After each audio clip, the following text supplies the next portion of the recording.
So if someone that was a student and had run away from home or was homeless and were to come talk to you, what would the first thing you do to guide them? I try to find out the circumstances of why they're away from home, why they're away from wherever they were, whoever had guardianship over them. Try to assess their level of need and if there's a way that I can help them to reintegrate back into their home. But ultimately in high school guidance, it's not totally our role. Our role is more to give them the resources to help them make better decisions. But I would try to give them, I don't know, an adult voice to try to look at their issues and problems that led to this. Place you would guide them to stay while they were away from their family? Yes.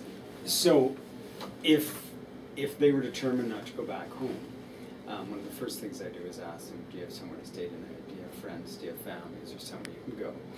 If the answer was no, I would give them a number for Calgary Youth, well, I guess it's Alberta Youth Services, which is like social services. Okay. And then they contact them and give them the circumstance, because you need to open up a case file with them in circumstances like this to get the support, because sometimes they can put you up in different types of accommodations. They can, I don't know, it could be from a group home to eventually foster care to independent living, whatever it might be.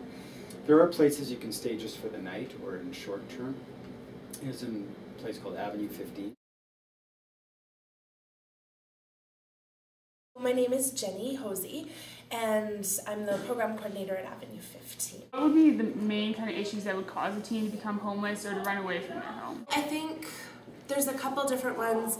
I'd say the main one would be parent-teen conflict. So it starts with little things like just not getting along with families, and then it could just get bigger and bigger from there. I don't think I've ever met a youth in our program who wasn't experiencing some type of abuse. So kids usually don't just wake up one day and say, geez, I just don't want to follow the rules, so I'm just going to go be homeless. Usually there's something leading up to that, and home is worse than a shelter. So generally most youth that come into the shelter have been abused in some way.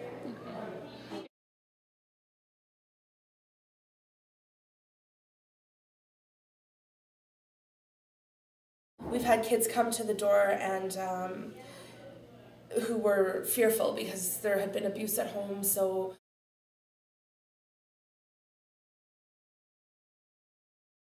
she was 13, and her parents, she came from a very strict Muslim family, and her parents, she ran away.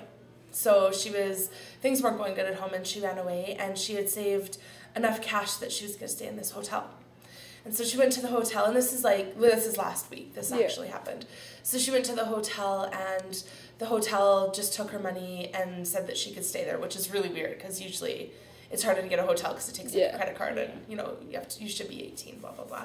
So they took her money, and then they offered her a job. And so she didn't really have any other options. So right at that point, we intercepted and figured out that they were planning to involve her in prostitution. Homeless teens and runaway teens who still don't have a house to sleep in can sleep in a place like this. For them, they call them squats. And as you can see, it's not very comfortable, but it's out of the wind because it's lower down and it's around water. But just sleeping here.